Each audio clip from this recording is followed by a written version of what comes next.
Hi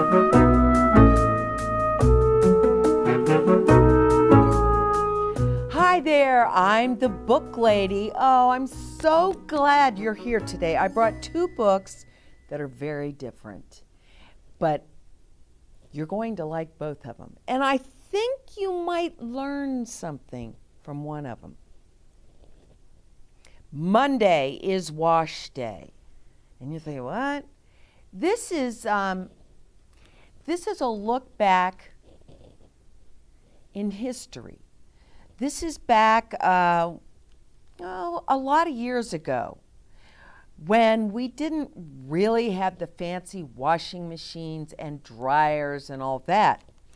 This is a story about Monday, which is this family's wash day.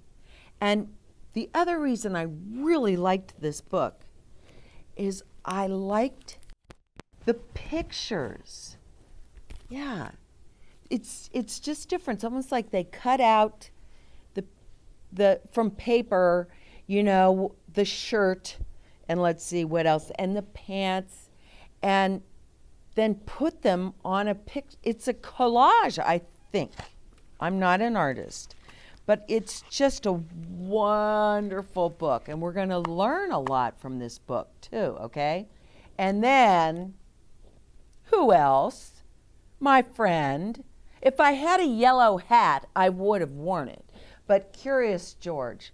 And this is Curious George and the Sleepover. Have you ever been on a sleepover? Are you thinking about maybe having a sleepover with a friend? Well, Curious George has a sleepover, or he goes to a sleepover. And, after we read it, we'll talk about it a little, okay? This is by MaryAnn Sundby. Monday is wash day, and I read a little bit about her. She grew up on a farm, and this is how they did it. They had wash day, and they all had chores and things they had to do on the farm before they could go out and play. So here we go. Look at this cover page. Aren't those pictures great? Yeah, I like those. And you see this rope? That's the clothesline. The clothesline. You probably don't have one, but guess what? The book lady has a clothesline. Yes, I do. I'll tell you about that after I read the book. Okay, here we go. Rain or shine, Monday is wash day. Okay. Mama brags that Annie and I help do the wash. Oh, can't I just go out and play? I ask in my kindest voice. First, we work, and then we play. Mama smiles, but walks with purpose to the porch. Wonder what's on the porch. Annie and I gather shirts and pants from the hampers and the closets. Do you know what a hamper is? It's a basket or a box, or it's a container where you put your dirty clothes. We hunt for stray socks under beds and behind doors. Now, even back in the day when they did this, that still happens now. I know we still find socks and what would they say? Stray socks under beds and behind doors. That's how we help Mama make the laundry go away. Okay. I can lift more than you, I tease Annie as I carry clothes to the back porch. We run back to the bedrooms and gather more shirts and socks. Our baby brother climbs onto the mountain of clothes. That would be fun. From the top, he claps and cheers. He's not helping much. Next, we sort the clothes just the way Mama thinks best. Whites go in one pile, lights in a pile, darks in a pile too. The first load is whites. Light clothes are next, and the darks are last. How did we get so much so dirty? That happens. We carry buckets of water to the back porch. Now I know we don't do that anymore. We pour hot water into the washer. We pour cold water into the rinse tubs. I can lift more than you, Annie teases me. There she is, carrying her 2 buckets of water. Mama measures the soap, and I toss it in. I look at Mama, and she smiles at me. We switch on the old machine, and it squeaks and squawks while soap bubbles grow. It sings, round and back, I pound the dirt away. Sometimes when you listen to a machine, you can hear a rhythm. Round and back, I pound the dirt away. Drip, drip, drip splashes water to the floor from a tiny leak at the bottom of a rinse tub. Our brother floats boats in the pan that catches the drips. Of course he does. I want to float boats too, but first we work and then we play. We lift heavy shirts and pants out of the soapy water. We feed the shirts and pants through the wringer. The wringer squeezes the water out of the clothes. It's so they don't have to go like that. You feed your clothes through these, it's two rolls, and you put it between them, and you turn it, and it squeezes the water out. Oh, puddles grow. It's a mess. Well, that's why they do it on the porch. Mama pulls a bottle of bluing from the shelf. Bluing, you can still buy bluing today, but not many people use bluing anymore. Our shirts might be thin, but they won't be dull and gray, Mama says. She untwists the cap of the stuff that makes white clothes look bright. Is it my turn to sprinkle in the bluing? Annie asks. She shakes a few drops into the water, and it becomes light blue. It's a very pretty blue. You don't want to put too much in. The clothes fall from the wringer into a tub of cold water. We lift them up and down to get the soap out. Just like if you were shampooing, you kind of rub the soap out. We put them in another rinse tub as cold water splashes out. Again, we lift the clothes up and down, up and down. Mama claims that sand could still be hiding in our socks. So we put our hands in the cold water and turn the socks inside out. You go first, I nudge Annie. Our hands ache from the cold water. Our brother splashes his hands in the cold water and giggles with glee. See, they're working and he's playing. When Mama finally puts Daddy's work pants into the washer,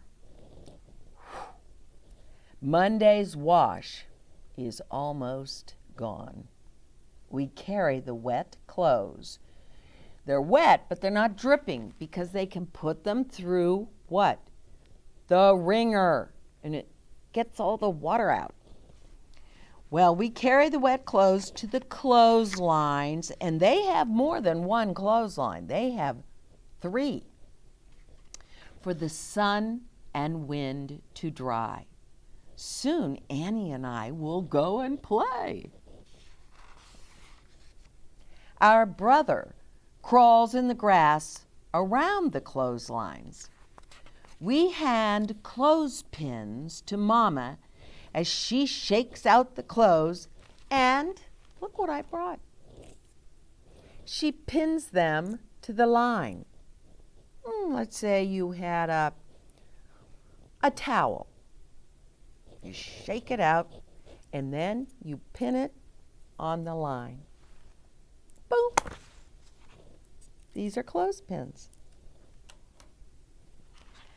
Our neighbors won't see our socks and slips. Annie and I giggle as Mama puts everything in a special order. Sheets and towels on the outside line. Shirts and blouses on the middle line. Socks are to be placed close to the house. Our blouses, they pop like flags in the wind. And it's true. When you hang your clothes out and the wind and the sun and they're flapping, they're dry really very quickly. I pin my doll dresses on the line just like Mama pins up my dresses. Mama beams with pride when our wash is hanging outside early on Monday morning. And there it is. Look, isn't that a beautiful picture? And see the clothespins? And see the clothes? Yeah. I do this all summer. When everything is hanging outside to dry, we clean up. We help Mama drain water out of the tubs with our buckets. We carry the buckets outside, but water splashes everywhere. We water the thirsty flowers near the back door. See, they don't waste anything. There's water. Instead of just dumping it out, they put it on the garden. As the sun rises higher, we run to Mama and say, it's time to gather in the clothes. They must be dry. Annie and I wrap ourselves in the sheets and smell their sweet scent. And I'll tell you something. Sheets that have been dried out on the clothesline and the sun and the breeze dry them, they smell good. We fold our dresses and the doll dresses on the kitchen table. We carry the socks and shirts upstairs to the drawers and closets. We set aside the wrinkly shirts and pants for ironing day. Mama smiles at Annie and me. Thanks to my helpers, our wash is done. We waste no time. What do you think they do? We go outside and play. I don't know. Maybe it's because I hang my clothes on the line, but I like this story very much. I hope you liked it too. And my clothespins. Here we go. It's our friend George, Curious George, and the sleepover. Monica Perez wrote this, and you're going to like this story. George is a good little monkey and always very curious. Curious means he wants to know about things, He wants to know about it. George's curiosity helped him make friends everywhere. Tallulah and Jared were his good friends from down the street. They lived with their dad and Grandma Willa. On weekends, they liked to spend time together. Grandma Willa took them swimming, to the zoo, or to the park. One day, Jared had some news. My dad is leaving this weekend for a work trip. Grandma is planning a special fun night on Saturday. We get to watch a movie, eat popcorn with real butter, and go to bed half an hour late. Tallulah added, and Grandma says you can spend the night with us. And in the morning, we can make waffles. A sleepover sounded wonderful to George. The man with the yellow hat agreed to the plan. Hooray!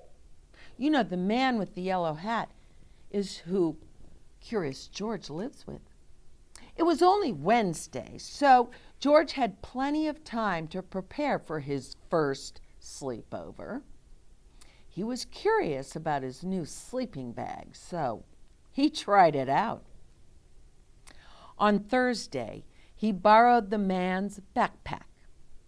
He would need, his toothbrush, his pajamas, his alarm clock, the one with the bird that chirped on top.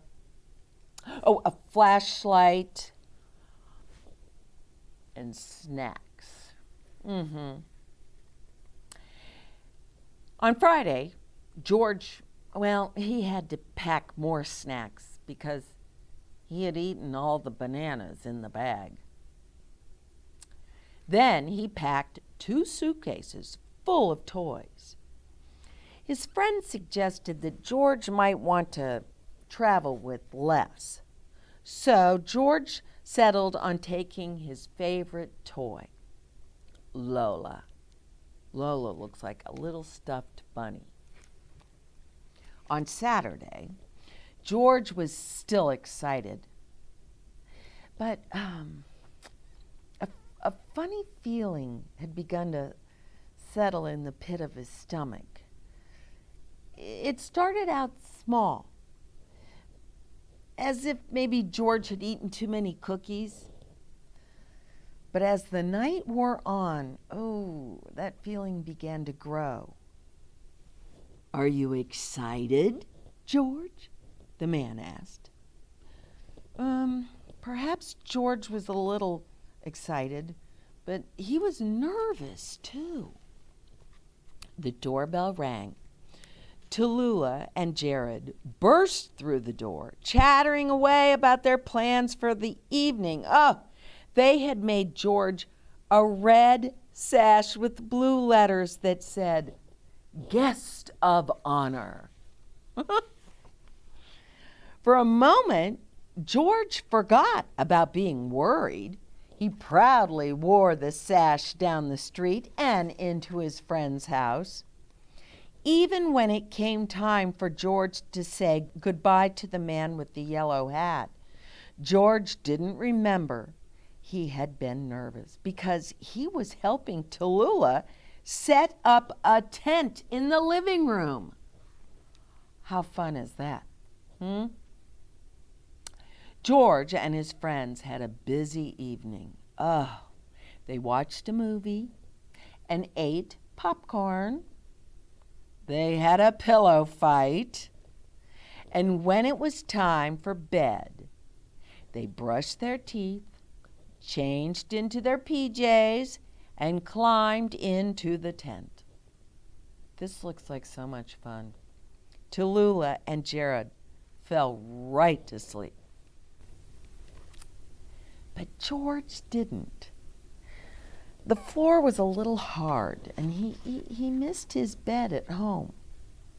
He stared at the shadows on the ceiling of the tent. Was that a bear? George's stomach did a little flip. He peeked out the tent flap and saw that it was only the coat rack casting shadows on the tent. He settled back onto his pillow. But then he heard a soft scratching sound. He jumped out of the tent with the Lola safely in hand. He looked out the window and saw the branches of an apple tree scratching the side of the house. Oh, so silly of him to worry. George had an idea. He would make himself some warm milk. That always helped him sleep at home. George poured himself a mug of milk. Whoops. He would have to clean that spill up later. He wasn't sure how to go about warming up the milk. He knew not to touch the stove. At home, his friend always heated the milk for him. So George just arranged some cookies on a plate. Yum, they would go nicely with the milk. But holding on to a full mug and the cookies was hard work. He spilled more milk onto the floor. George put down the cookies and went looking for a mop. Oh, there it was. Oh, no! He accidentally swiped the mop across the table. Cookies went flying. Oh, George wished he were at home with the man there to help. He didn't want to wake up his friends. If he got a sponge from the sink, maybe he could clean up the spill. But as he hurried across the kitchen, he slipped on the wet floor. Oh, poor George. Now he was homesick and wet. And he started to sniffle. The light in the kitchen went on. Grandma Willa scooped George and Lola up. She gave them a hug and dried them off. Then Grandma called the man with the yellow hat so George could hear his voice. Tallulah and Jared woke up too and helped cheer George up. I was nervous about spending a night away from home at my first sleepover too, Tallulah confessed. Not me, Jared said proudly. Well, that's because you haven't gone to one yet, Tallulah said. I have two. This one. Tallulah and George just smiled. George felt better. He snuggled down into the sleeping bag that Grandma spread on the living room couch. The kids pulled their sleeping bags out of the tent and spread them on the floor near George. Grandma left a small light on over on the desk, and they all fell right to sleep. And in the morning, George helped make banana and chocolate chip waffles for breakfast. When the man came to pick George up, he heard all about how fun the sleepover had been. George and the man thanked their friends and waved goodbye. So, George, do you think you'll be ready for another sleepover sometime? The man asked. George was already packing for it. Isn't that a sweet little book? And I'm going to tell you something. Don't tell anybody. When the book lady was 5, are any of you 5? Maybe you're 3 and you're going to be 5 soon. When I was 5, a friend, a very, very good friend, had me over for a sleepover. Oh, we had so much fun. But after we brushed our teeth and it was time to go to bed, the book lady got very homesick. Do you know what homesick is? It's when you just really want to go home. You don't want to be there anymore. You want to go home. Well, my friend's mother, who was very, very nice, tried to make me feel better. She did everything she could. I just wanted to go home. I wanted to be in my bed where my sister was and my mother and my father. I didn't want to be at the sleepover anymore, so they had to call my mother, and she drove over and she got me, and I went home, and everything was okay. So, but I did go on sleepovers after that. Yeah, and I had fun. But that first sleepover was kind of hard, and I was homesick. And it's okay to be homesick. I just want you to know, if you go on a sleepover and you get homesick, it's okay. It will go away as you get older. Yeah. And I was very homesick. And I'm going to tell you another secret. The book lady, I just wasn't big on sleepovers. I loved playing with my friends all day and maybe stay for dinner, but I liked going home. Just, it was a funny thing about me. So there you go. You know something about the book lady, but don't tell anybody, okay? And you also know about wash day. And it's a lot of work. And the mother said, first we do our work, then we go out and play. And, you know, if life was all play, you really wouldn't appreciate it very much. They had put in a lot of time and effort washing those clothes, rinsing those clothes, wringing them out, taking them over to the clothesline, hanging them on the clothesline, and then waiting for them to dry. So, can't I go out to play? First we work, then we play. And that's okay, because you learn things when you work. I got these books at the library. You know that's one of my favorite places to go. Now, I did not get my clothespins at the library, but I had to take my library card. So I hope someday you will get a library card, because then you can go to the library. Maybe I will run into you at the library and you can help me pick out my next books. Remember, you can go to YouTube. Your mom might have to help you, or your big brother. And you can find The Book Lady right there. And all the wonderful books we have read together. I think it's been a lot of fun, and I will be back with 2 more books that I will read to you. And don't tell my secret about the sleepover, okay? That's between you and me. But I will bring 2 more books for our next episode of The Book Lady, and I think you will like them, and I hope that I will run into you at the library someday. Until the next time, I'm the Book Lady saying bye-bye.